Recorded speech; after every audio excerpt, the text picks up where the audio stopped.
비텐베르크 대학교에서 루터와 같이 교수 일을 했던 사람이에요. 루터가 나이는 멜랑이톤보다는 14살이 많고요. 멜랑이톤이 훨씬 어립니다. 그런데 이 두 사람은 아주 가까이 친하게 지냈던 친구예요. 어, 루터는 보통 종교개혁의 어떤 기치를 들고 세상을 향하여 맞서면서 아주 그 당시 천주교 구교라고 그러죠. 구교의 그 잘못을 쫙 이렇게 드러내면서 싸웠던 인물인데 루터와 함께 같이 싸워준 인물이 멜랑히톤이라는 인물인 거죠. 그런데 이 두 사람이 얼마나 가까웠냐면 멜랑히톤이 나이가 어리니까 루터가 먼저 교수가 됐겠죠. 멜랑히톤이 비텐베르크 대학교에 갔자마자 4개월 후에 루터가 다른 사람에게 편지를 쓰면서 우리는 필립 멜랑흐톤이 아주 놀라운 초인적인 인물이라는 것을 발견했습니다. 나는 멜랑히톤과 친구가 된 것을 아주 기쁘게 생각합니다. 이렇게 편지를 써서 보낼 정도로 아주 멜랑히톤과 친해졌어요. 또 멜랑히톤 역시 루터와 관계가 아주 친했는데요. 이 멜랑히톤이 나중에 죽을 때, 루터가 죽을 때, 이 멜랑히톤이 그 장례식을 집례했어요. 그 장례식을 집례하면서 나는 루터로부터 복음을 배웠다. 그렇게 얘기를 해줬어요.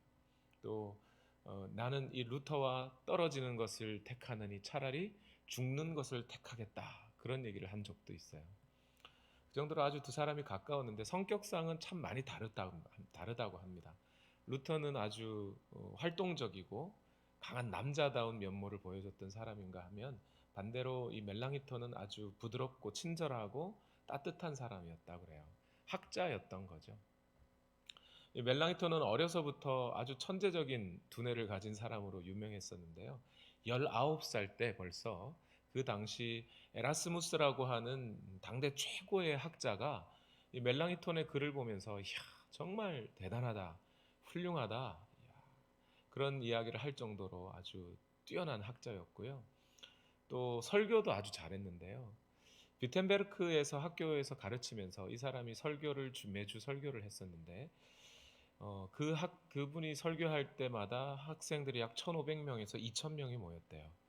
근데 놀라운 것은요. 이분이 설교를 주로 어떻게 했냐면 그 비텐베르크라고 하는 곳이 독일어를 쓰는 곳이었는데 독일어를 잘 모르는 학생들이 있을 수 있어서 독일어를 모르는 학생들을 위해 라틴어로 설교를 했대요. 대단하지 않습니까? 21살에 대학 교수가 됐으니까요. 이런 멜랑히톤이 루터와 함께 그 모든 일들을 감당하면서 종교 개혁의 일들을 감당하면서도 어떻게 그 힘든 일을 하면서 자기가 위로와 격려를 받을 수 있었을까? 힘을 얻을 수 있었을까? 그런 생각을 쭉 해봤는데요. 이분이 쓴 글이나 또 강의, 설교 이런 데 보면 로마서 8장 31절 말씀이 항상 끊이지 않고 있었대요. 로마서 8장 31절 말씀에 어떤 말씀이 있냐면 하나님이 우리 편이시면 누가 우리를 대적하겠습니까? If God is for us, who can be against us? 하나님이 우리 편이시면 누가 우리를 대적하겠습니까? 이 말씀을 항상 이분이 묵상하고 있었다는 거예요. 그리고 이분이 나이가 들어서 이제 죽을 날이 며칠 남지 않았다는 것을 알게 되셨을 때쯤 그 지역 교구 목사님이 와서 이 멜랑히톤을 위해서 하나님의 말씀을 읽어주셨는데 그때 멜랑히톤이 목사님이 로마서 8장 31절을 읽을 때 멜랑히톤이 목사님을 부르면서 목사님 그 구절을 다시 읽어주세요. 다시 읽어주세요 그러더래요. 그래서 그 목사님이 If God is for us, who can be against us? 이 말씀을 읽어주자 멜랑히턴이 바로 That's it, that's it, 바로 그거야, 바로 그거야 하면서 그 마음의 위로를 얻으면서 돌아가셨다는 이야기가 있어요. 저는 이 멜랑히톤의 이야기를 들으면서 그런 생각이 듭니다. 사람이란 누구나 위로와 격려가 필요하구나. 이 멜랑이톤처럼 친구, 아주 강인한 루터라고 하는 친구를 둔 사람도, 또 아주 천재적인 두뇌를 갖고 있는 이 사람조차도 당시 전 세계를 향해서 종교 개혁의 기치를 들어야만 했던 그 무거운 책임감 앞에서도, 인생의 가장 어두운 시절을 지나보내야 했던 그 멜랑히톤조차도 하나님의 말씀이 주시는 위로가 반드시 필요했었다는 거예요.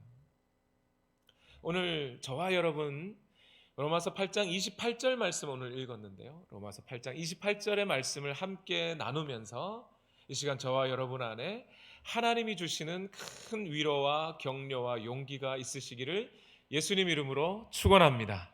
아멘. 자, 그런데 여러분, 오늘날 교회 안에서 사람들이 서로 위로하고 격려할 때 주로 무슨 말로 위로하고 격려하세요? 한국 사람들은 중국 한자 문화의 영향을 많이 받아서 그런지 그런 얘기를 많이 하더라고요. 인생만사 세옹지마야. 그렇잖아. 성경에도 보니까 로마서 8장 28절에 모든 일이 협력하여 선을 이룬다면서, 그러니까 힘내, 이렇게 위로하는 경우를 제가 많이 봤어요. 여러분, 인생만사 세옹지마라는 이야기를 하는데 세옹지마가 무슨 뜻인가요? 변방세 늙은이 옹자를 써서 변방에 사는 늙은이에 관한 이야기, 그러니까 변방에 사는 늙은이의 말에 관한 이야기예요. 옛날 중국에 변방, 그러니까 국경 근처에서 사는 할아버지가 있었는데 이 할아버지에게 말이 한 필 있었답니다. 그런데 이 말이 어느 날 갑자기 국경을 넘어서 오랑캐의 땅으로, 중국 사람들은 자기 땅 넘어온 다 오랑캐라고 그러니까, 그죠? 오랑캐의 땅으로 넘어가 버렸대요. 그래서 사람들이 찾아와서, 마을 사람들이 이 할아버지한테 위로하면서 아이고 어떻게 하면 좋으냐고 그랬더니 이 할아버지가 태평하게 이 사건이 나중에 내게 복이 될지 어떻게 합니까? 이러시더래요. 그런데 아니나 다를까 며칠 후에 그 말이 다른 앞말 한 필과 함께 짝을 지어서 국경을 다시 넘어온 거예요, 할아버지한테. 그래서 사람들이 축하하면서 야, 축하드린다고, 잘 됐다고 그랬더니 이 할아버지가 이 사건이 나중에 나에게 화가 될진 또 어떻게 합니까? 이러더라는 거예요. 그냥 할아버지가 아들이 한 명이 있었는데 이 아들이 그 말을 타다가 떨어져서 그만 다리가 부러져 버렸어요. 마을 사람들이 또 찾아와서 아이고 어떡하냐고 그랬더니 할아버지가 이 사건이 또 내게 복이 될지 어떻게 합니까? 그러더라는 겁니다. 그러고 나서 한 몇 달 후에 그 나라에 전쟁이 나서요, 그 마을의 젊은이들이 다 군인으로 끌려갔는데 이 할아버지 아들만 다리가 부러지는 바람에 전쟁에 안 나가고 할아버지와 함께 살 수 있게 되었다는 거예요. 그래서 인생의 어떤 일들도 좋은 일이 되었다가 나쁜 일이 될 수 있고 나쁜 일도 좋은 일이 될 수 있다. 그런 의미에서 세옹지마, 변방세, 늙은이 옹, 그래서 세옹, 인생만사 세옹지마다, 이런 얘기를 합니다. 그런데 여러분, 죄송하지만 오늘 로마서 8장 28절의 말씀은 인생만사 세옹지마라고 하는 그 말과 뜻이 같지 않습니다. 오늘날 교회 안에서 이런 일들로 서로 위로하면서 인생만사 세옹지마인데 오늘 집사님 당한 일이 나중에 좋은 일로 바뀔지 어떻게 알아? 라는 식의 위로를 서로 주고받지만 오늘 성경은 세상이 주는 그런 방식의 위로를 우리에게 주지 않습니다. 이 세옹지마와 로마서 8장 28절이 전혀 다른 이유는요, 제가 몇 가지만 들어볼까요? 세옹지마는요, 어디까지나 나 중심의 이야기예요. 어떤 사건이 내게 득이 되느냐 손해가 되느냐 이런 얘기입니다. 내 관점에서 하는 이야기예요. 그러나 로마서 8장 28절은 하나님의 절대적인 관점에서 하는 말씀이에요.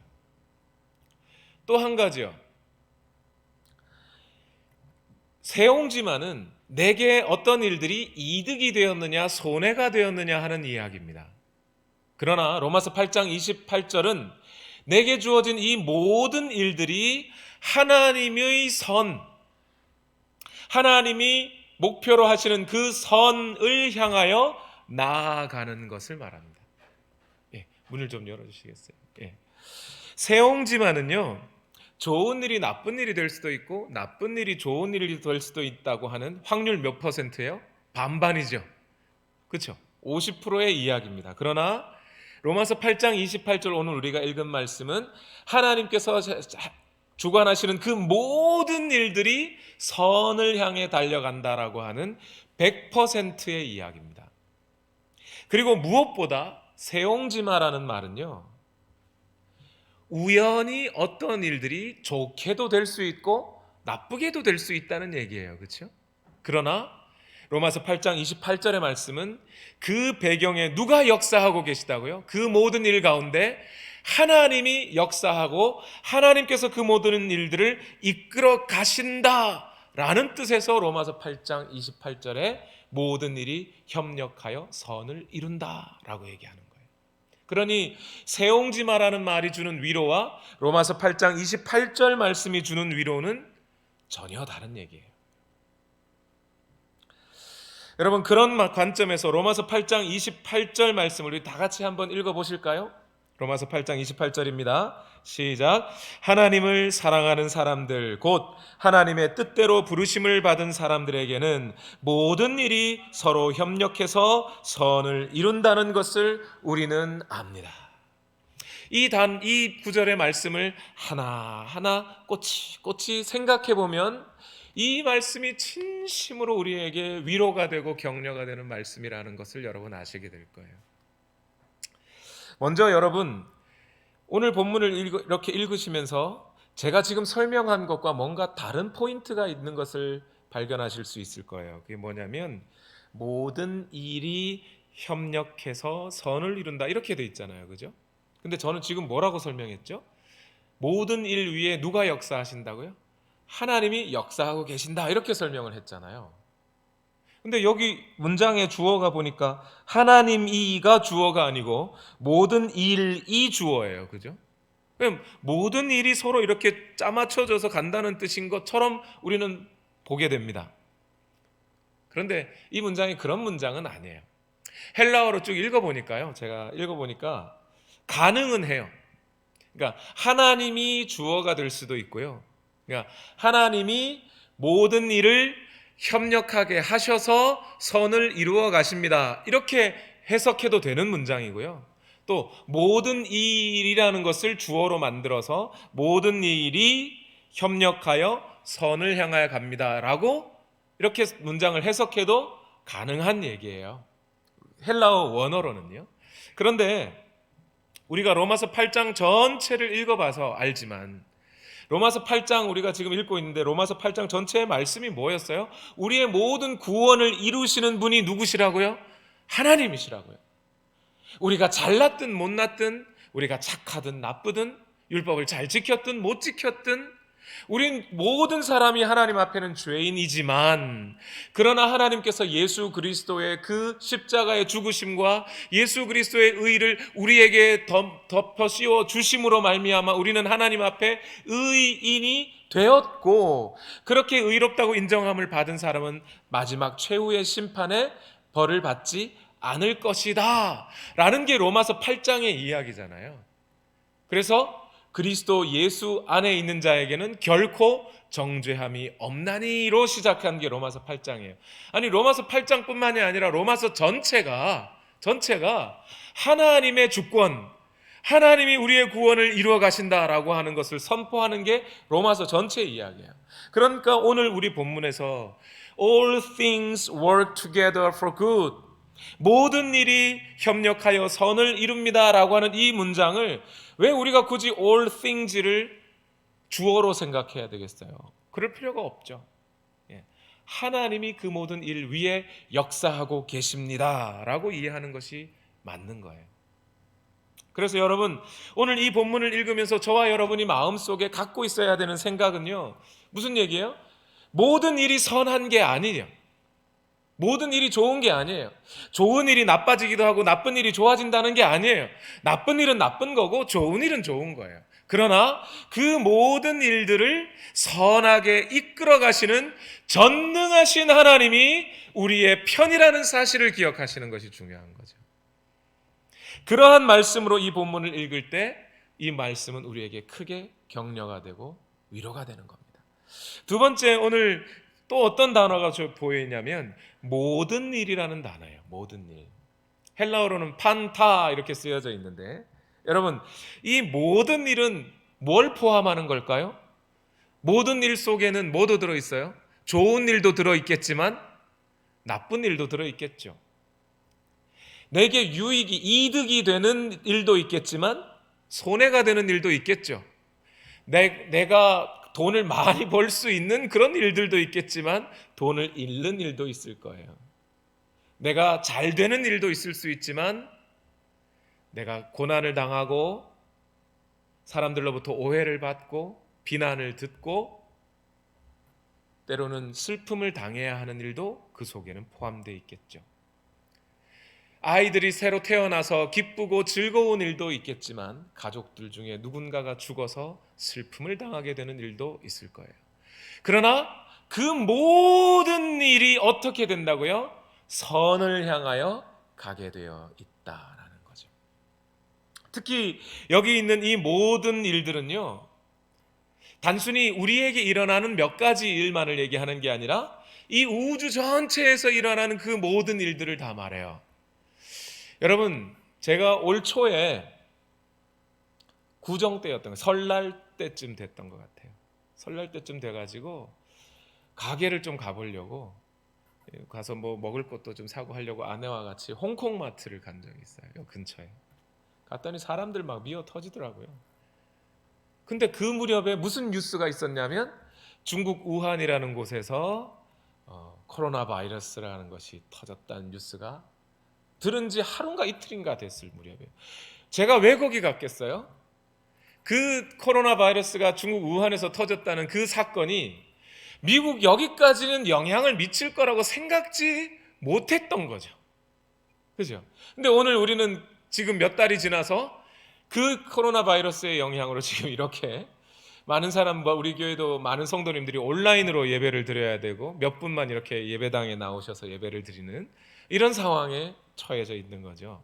여러분, 이러한 일들이 우리에게 벌어질 것을 우리가 알았어요? 몰랐어요? 몰랐어요. 우린 전혀. 생전 처음 이 코로나 바이러스 사태를 지나가고 있는 거예요. 이런 재난이라든지 우주 전체에서 일어나는 우리가 어쩌면 알지도 보지도 못하는 그런 어떤 일들까지도 모든 일들이 다 어떻게 된다고요? 협력하여. 여기서 협력하다라는 말이 여러분 우리 권사님 아시죠? 배틀 아시죠? 배틀. 홀줄과 낫줄을 이렇게 곁을 해가지고 하면 배가 짜지잖아요. 그죠? 그 좋은 일과 나쁜 일, 이득이 되는 일과 손해가 되는 일, 내가 아는 일과 모르는 일, 볼 수 있는 일과 보이지 않는 일, 그 모든 것들이 마치 직조물에 이렇게 줄줄이 짜여진 줄들이 하나하나 짜여져서 배틀에 짜여져서 하나씩 모여지면 결국 그 각종 실들이 모여서 하나의 천을 만들어내듯이 이 땅, 이 우주 만물 가운데 이루어지는 그 모든 일들이 하나하나 겹치고 겹쳐서 결국 하나님의 선을 향하여 나아가게 된다. 이것이 오늘 본문의 모든 일에 협력하다라는 말이에요. 그러니 오늘 저와 여러분에게 일어난 그 어떤 일들도 하나님은 그것을 선으로 바꾸어내고 계시다는 얘기입니다. 그러니 이 말씀이 힘이 되지 않습니까? 그리고 제가 또 큰 선이 이 말씀이 위로가 되는 단어가 또 하나가 있는데 그게 뭐냐면 선이라는 단어예요. 이 선이라는 단어는 어떤 단어냐면요, 헬라어로는 아가소스라는 단어인데요, 뭐 아가소스라는 거 아는 게 중요한 게 아니고요, 헬라어로는 아가소스예요. 신약 성경에서는 아가소스라는 단어로 쓰여져 있어요. 그런데 여러분, 이 헬라어로 아가소스라는 단어는 원래 헬라어 성경은 원래 구약 성경 히브리어를 헬라어로 또 번역한 거니까 구약 성경의 어떤 단어를 헬라어로 아가토스로 번역시킨 거예요. 번역한 거예요. 그럼 히브리어에 해당하는, 아가토스에 해당하는 히브리어 단어는 뭐냐? 토브라는 단어인데, 좋다, 선하다 이런 뜻이 맞습니다. 토브인데요. 이 토브라는 단어가 어떤 단어냐면 창세기 1장에 보면 뭐가 나와요? 하나님이 천지를 창조하시니라. 빛이 있으라 하시니 빛이 있었고, 그죠? 하나님이 빛을 지으시고 하루에 창조하실 거라 하신 다음에 뭐라 그러세요? 하나님이 그 지으신 것을 보시더니 좋았더라. 토브, 이게 굿이에요. 굿, 선하다, 그런 뜻입니다. 사람을 지으시고 하나님이 보시기에 심히 좋았더라. 이야, perfect, 완벽해. 내가 만들었지만 내가 생각해도 참 잘 만들었어. good, 좋아 한 것이 토브예요. 오늘 말하는 선이에요. 그러니까 오늘 이게 무슨 의미가 되는 겁니까? 하나님이 천지 만물을 지으시고 좋다 하셨던 그것을 인간이 죄를 지음으로 말미암아 하나님과의 관계가 끊어져 버리고, 그죠? 인간이 하나님으로부터 저주를 받아 땀을 흘려야만 필경은 먹고 살리라. 여인에게는 뭐라고요? 해산의 고통이 따를 것이다. 여자는 남자를 다스리려고 하지만 그럴 수 없을 것이다 라고 하셨고, 땅은 사람에게 뭘 내요? 가시덤불과 엉겅퀴를 내느라고 결국 그 하나님의 저주를, 심판을 받아 이 땅에 있는 모든 피조물들이 어쩌고 살아요? 허무에 굴복하고 내가 여기 왜 살아가는지 모르겠다 이 말이죠. 썩어짐에 종살이하고 태어난 모든 것이 죽어가고 있는 이 삶을 살아가고 있단 말이에요. 사람도 피조물도 이 땅에 살아있는, 생겨나는 그 모든 일들이 그러한 속에 있다고요. 죽음과 죄의 세력 아래에 있다는 말입니다. 그런데 하나님께서는 결국 그 모든 일들을 이끌어 하나님이 태초에 좋다 하셨던 그 모습대로, 그때 처음 사람이 하나님과 완벽한 친밀한 관계를 맺고 살아가듯이 우리로 하여금 그런 하나님과 좋은 관계를 맺는 그 방향으로 우리를 끌어가고 계시다는 말이에요. 여러분, 앞에서 그 말씀 드렸죠. 어떤 면에서 이 본문은 8장 28절은 나의 관점이 아니라, 내 이득 얘기를 하는 게 아니라 하나님의 관점에서 하나님의 선을 이야기하는 거라고요. 어떤 면에서 그렇게 생각하면 나한테 뭐 좋을 게 별로 없네 이런 생각을 하셨을지 몰라요. 그런데 여러분, 인간은 과연 언제 어느 때에 진짜 기쁨과 행복과 만족을 누리나요? 우리가 그냥 먹을 거 많이 생기고 가족들 무병장수하고 그러면 우리가 진정한 기쁨과 행복을 누리게 됩니까? 인간의 진정한 화평화와 안식은 누구와? 하나님과 진정한 참된 관계 속에 회복될 때, 하나님과의 진정한 관계 속에 회복될 때, 그러한 선하고 의로운 관계가 우리에게 회복될 때, 그제서야 비로소 인간에게 기쁨과 행복과 만족이 오는 거란 말입니다. 그러니 하나님께서는 우리를 향하여 우리에게 선하게 되는, 진짜 선하게 되는 그 방향으로 우리를 이끌어 가고 계시다는 말씀이 바로 로마서 8장 28절 말씀인 거예요. 여러분, 이 말씀을 하면서 사도 바울이 뭐라고 해요? 오늘 로마서 8장 28절 시작하는 부분에, 물론 오늘 우리가 읽은 본문에는 한글말로 돼 있으니까 동사가 맨 끝에 나와요. 그런데 영어나 헬라어로는 동사가 맨 앞에 나오죠. 뭐라고 얘기해요? We know. 우리는 알고 있다. 우리는 알고 있습니다. 뭐를요?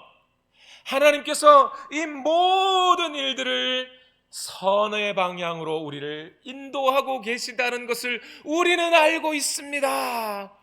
사도 바울이 이렇게 얘기해요. 여기서 우리가 누군가요? 우리가 누구예요? 우리 그러면 너와 나, 그죠? 로마서 편지를 쓰고 있으니까 로마서의 편지를 읽는 로마 교회 성도들과 그 로마서를 편지를 쓰고 있는 바울 자신 합쳐서 우리라 그러죠. 이 우리는 결국 누구를 얘기하는 거예요? 하나님의 성도들, 하나님의 백성들 전체를 대표하는 말이 우리가 되는 거죠. 자, 그런데 우리는 어떻게 하고 있다고요? 알고 있습니다. 그래요.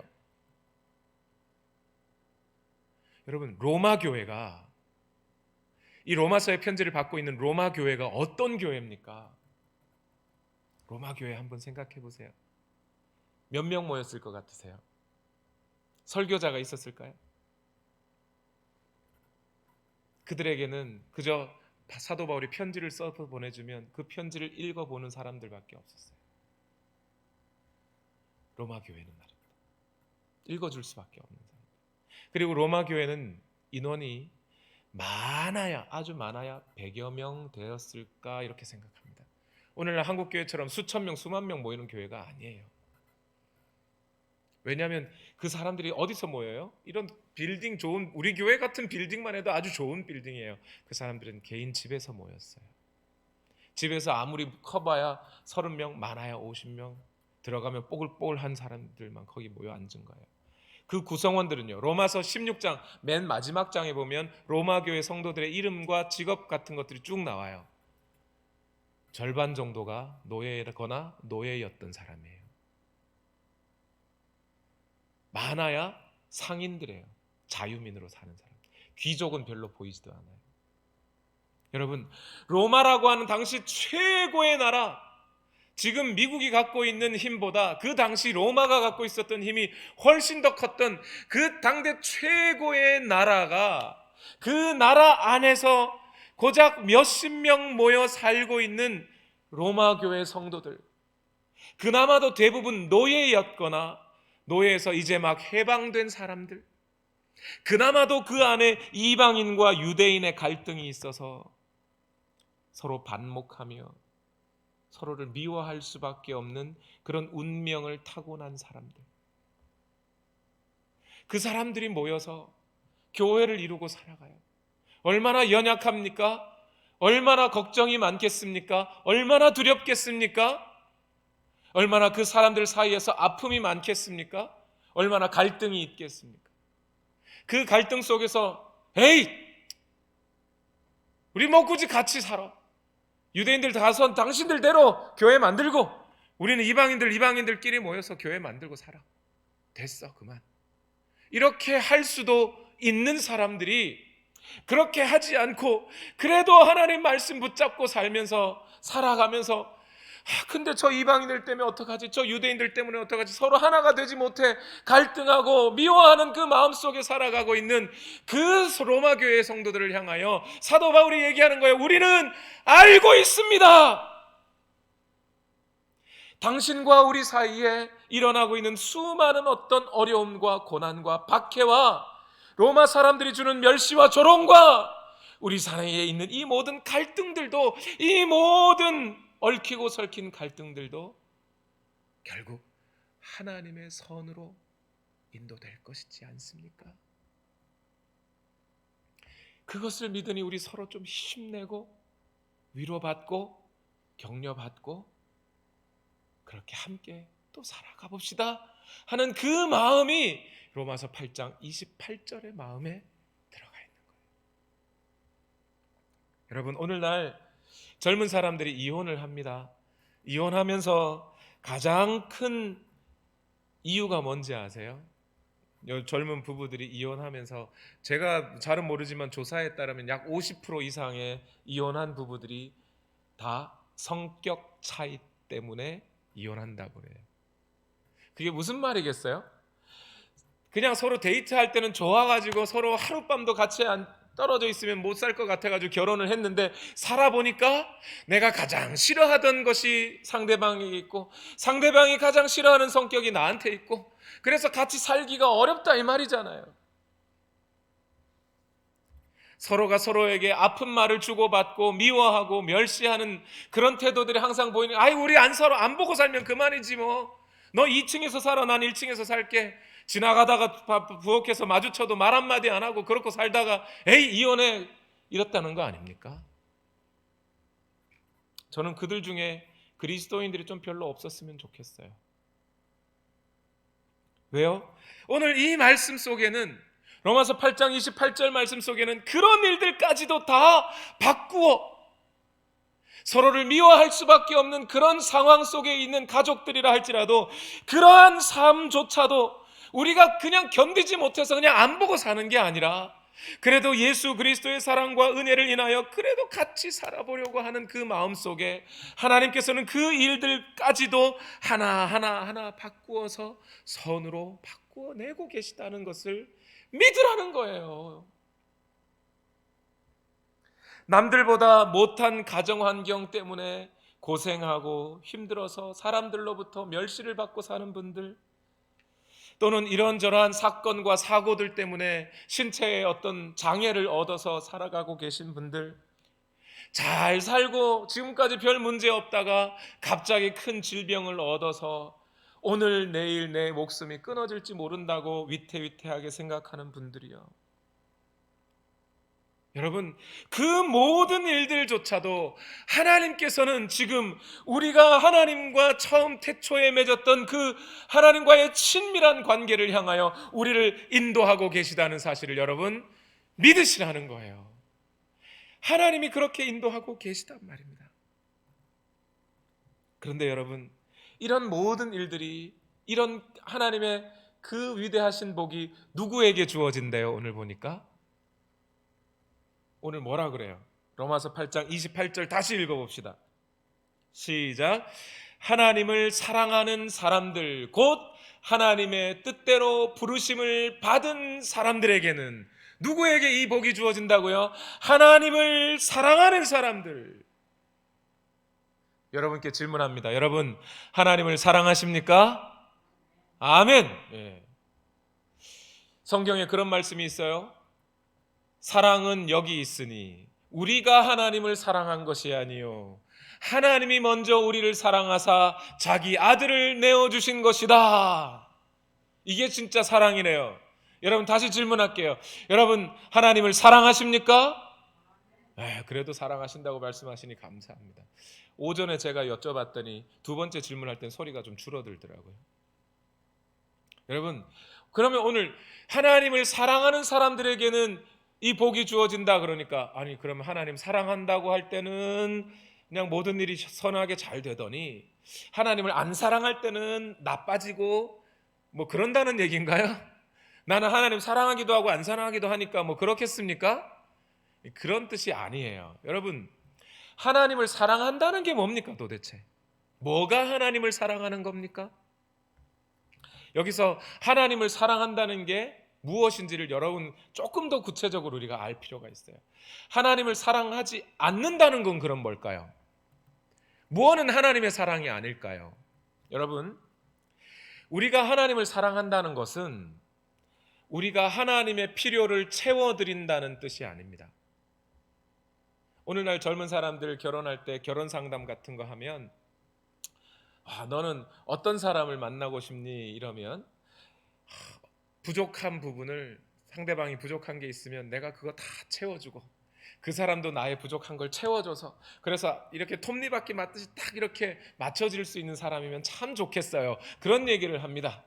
뭐 나쁜 건 아닙니다. 사람이니까 서로 좋아할 수 있죠. 그렇게 채워주십시오. 나쁜 거 아니고 좋은 생각입니다. 그런데 우리가 하나님을 사랑한다고 할 때에 하나님께는 필요한 것이 있습니까? 하나님께는 모자란 것이 있으세요? 없으세요. 그런 하나님을 사랑하는 것이 사람, 부족한 것이 있는 사람을 사랑하는 것과 같지 않겠지요. 그러니 우리가 하나님을 사랑한다는 것은 우리가 하나님의 필요를, 하나님의 결핍을, 하나님의 부족한 부분을 우리가 채워준다. 하나님 곳간에 돈이 없으시니까 내가 돈 내서 하나님 곳간에 채워드려야지, 이런 거 아닙니다. 하나님 일하시는데 뭔가 사람 부족하다고 하니까 내가 하나님 일 해서 도와드려야지, 이런 거 아니라고요. 그런 게 하나님 사랑이 아니라고요. 그 헌금하고 하나님의 일을 하는 게 나쁘다는 게 아니라 그런 게 하나님 사랑하는 게 아니라 이 말입니다. 하나님을 사랑하는 것은요, 딱 하나밖에 없어요. 하나님의 사랑을 받는 것밖에 없어요. 하나님 부족한 게 없으시니까.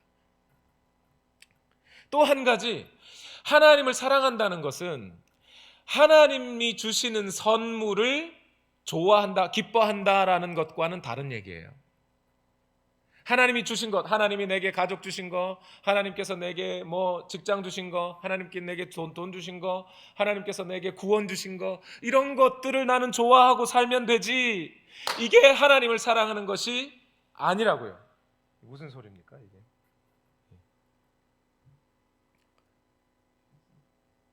졸지 마시라고.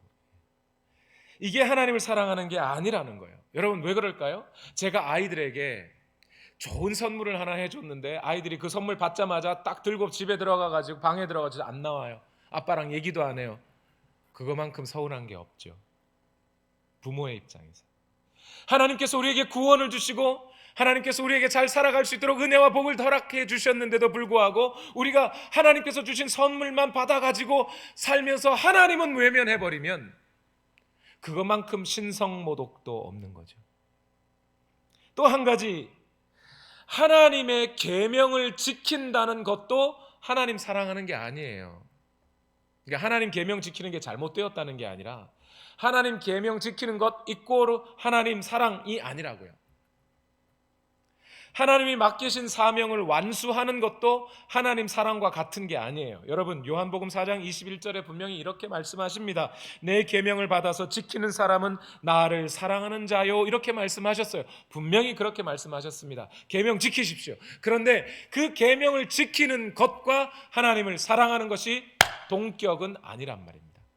어디까지나 내가 하나님을 사랑하기 때문에 계명을 지키는 것이죠.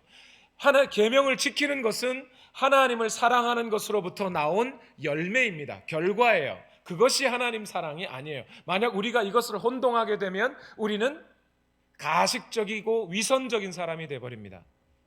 하나님을 기뻐하지도 하나님을 즐거워하지도 하나님을 좋아하지도 않으면서 겉으로 드러난 몇 가지 일들을 그냥 꾸역꾸역 하나님의 계명을 꾸역꾸역 지켜나가는 것으로 마치 하나님을 사랑하는 것이라고 스스로 여기면서 나는 이러고 하나님 사랑하면 되지 뭐 라고 하는 그거야말로 엄청난 위선이에요. 내가 예배 나왔으니까 하나님 사랑하는 거 아니야? 아니요, 그런 거 아니라고요. 그러면 하나님 사랑한다는 게 뭔가요?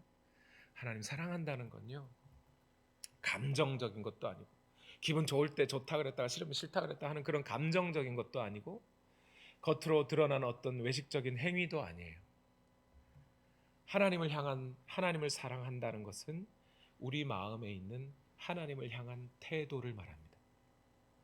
여러분들이 하나님을 향해 갖고 있는 태도, 그 태도 중에 사슴이 시냇물을 찾아 갈급함같이 내 영혼이 하나님을 찾기에 갈급합니다.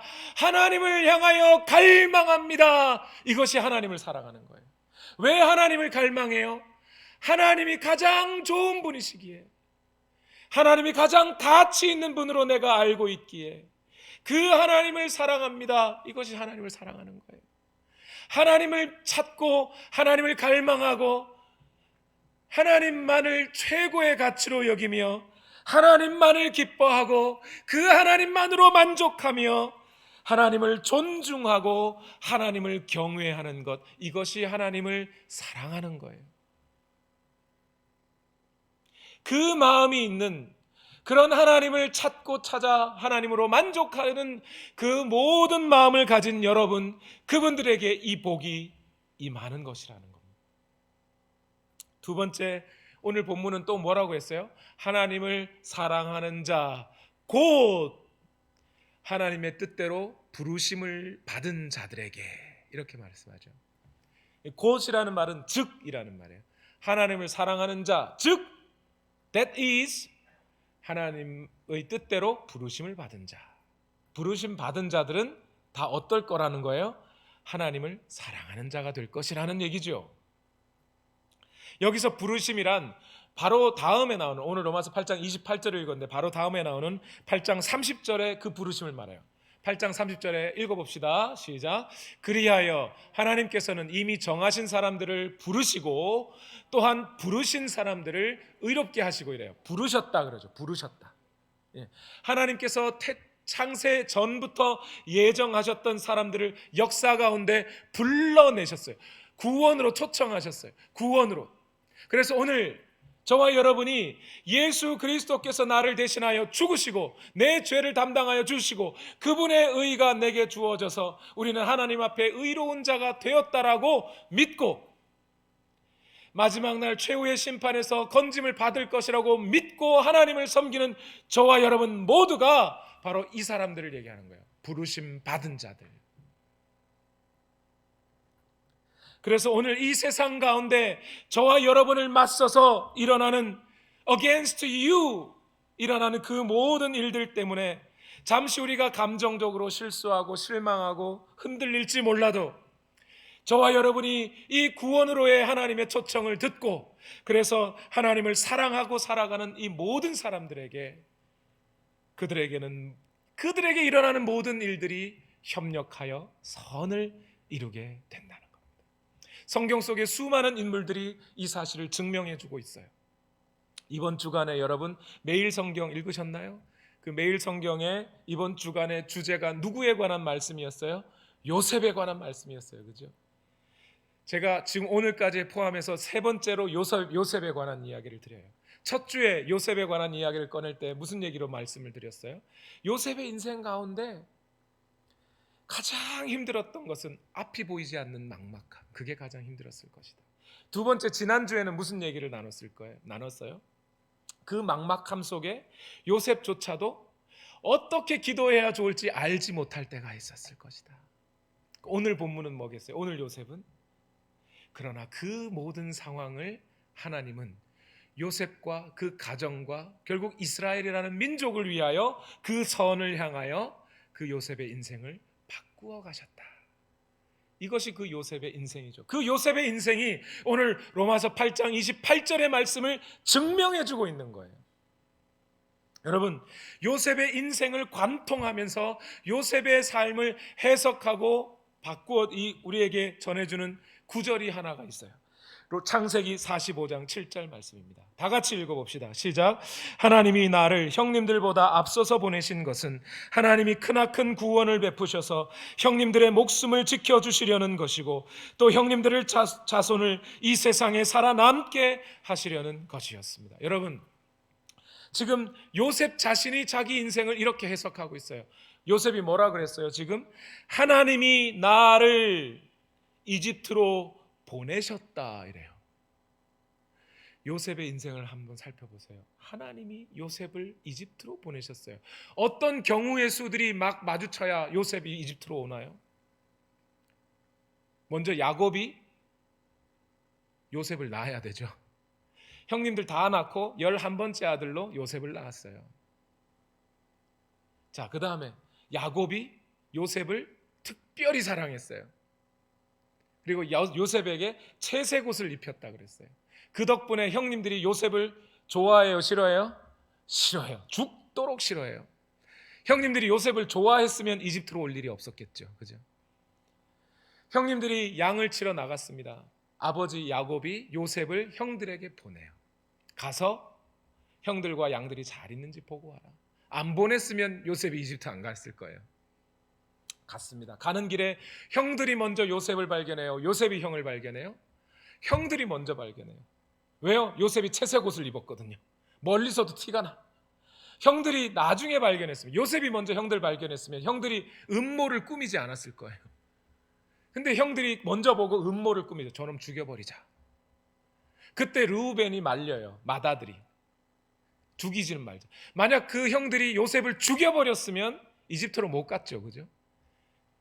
형들이 말려요. 르우벤이 말렸어요. 그래서 유다가, 거기 있는 네 번째 아들 유다가 꾀를 냅니다. 구덩이에 묻어버리자. 그리고 죽었다고 아버지한테 얘기하자. 그래가지고 결국 요셉을 구덩이에 묻습니다.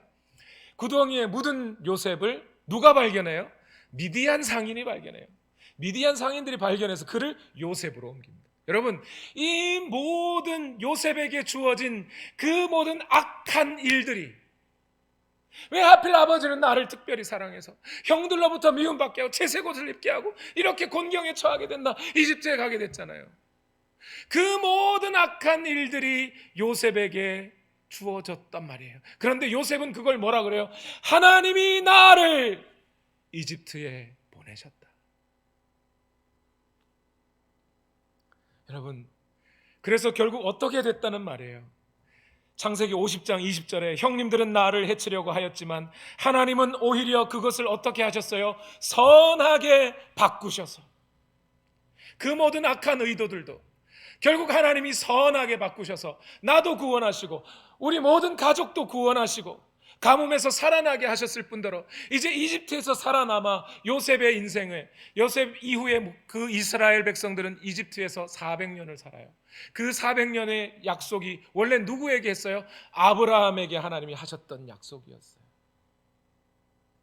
여러분, 그렇게 하나님은 그 모든 악한 일들도, 자신에게 주어진 악한 일들도 하나님의 선한 길로 인도하고 계시다는 거예요. 그게 요셉의 사연이에요. 여러분, 제가 마지막으로 이 말씀만 드리고 마치려 합니다. 다니엘 웹스터 휘틀리라고 하는 분이 있어요. 이분은 미국의 남북 전쟁에 참여했던, 그래서 소령으로 제대한 아주 훌륭한 군인이었답니다. 그런데 이분이 전쟁 중에 수류탄이 터져가지고 오른쪽 팔을 잃었어요. 팔을 잃고 거기다가 포로로 잡혀가지고요, 포로 수용소에 끌려가가지고 내 인생이 여기서 끝났구나 하면서 앞을 보지 못하는 그런 막막함 속에 병원에서 하루하루를 보냅니다. 이분에게 있어서 유일한 낙은 뭐냐면, 자기 어머니가 군대 입대하기 전에 읽으라고 준 성경책, 그거 하나 펴서 그냥 한 장 한 장 넘겨보는 게 낙이었어요. 그런데 그 속에 있는 말씀들이 그냥 좋은 말씀인 것 같긴 한데 마음에 와닿지는 않고 믿겨지지는 않는 그런 말씀들이었던 거죠. 그렇게 그냥 몇 장을 하루하루 넘기고 있는데 어느 날 밤 잠을 자고 있는데 그 병원의 간수가 갑자기 헐레벌떡 찾아오더니 위틀씨 하면서 깨우더랍니다. 왜 그런가 하고 일어나 봤더니 저쪽 병동에 소년 병사 하나가 죽어가는데 자기 영혼의 구원을 위해서 누군가가 기도해 주었으면 참 좋겠다고 이야기합니다. 휘틀씨 와서 기도 좀 해주십시오 이러더래요. 그래서 저는 그럴 만한 자격이 되지 않습니다. 나 믿는 사람 아닙니다. 나 그랬더니 그 간수가, 아니 당신 맨날 성경책 읽었잖냐고, 당신 그리스도인 아니냐고 그러더라는 거예요. 그래서 그래도 죽어가는 병사를 위해서 기도한다는데 뭐 좋은 일이라도 해줘야지 하고 가서 그 소년 병사의 손을 잡았습니다. 바로 그 순간을 이 휘틀 씨는 이렇게 회고록에 적고 있어요. 그 순간에 대해서, 나는 소년 병사의 손을 잡고 무릎을 꿇었다. 짤막한 말로 먼저 내 죄를 고백하고 용서해달라고 그리스도께 기도하였다. 나는 즉시 주께서 내 죄를 용서해 주셨음을 믿게 되었다. 그리고 나는 그 소년을 위해 간절히 기도하였다. 두려움에 울부짖던 소년은 내가 하나님의 구원의 약속을 믿게 해주소서 하고 기도하자 순간 조용해지더니 내 손을 꽉 잡았다. 내가 꿇었던 무릎을 펴고 일어나자 그는 이미 죽어 있었다. 그의 눈물 어린 얼굴에는 평안이 가득하였다. 그 다음 말이 중요해요. 들어보세요. 나는 믿을 수가 없었지만 굳게 믿게 되었다. 하나님께서는 그 소년 병사에게 그리스도를 알려주시기 위해 나를 거기로 보내신 것이었다.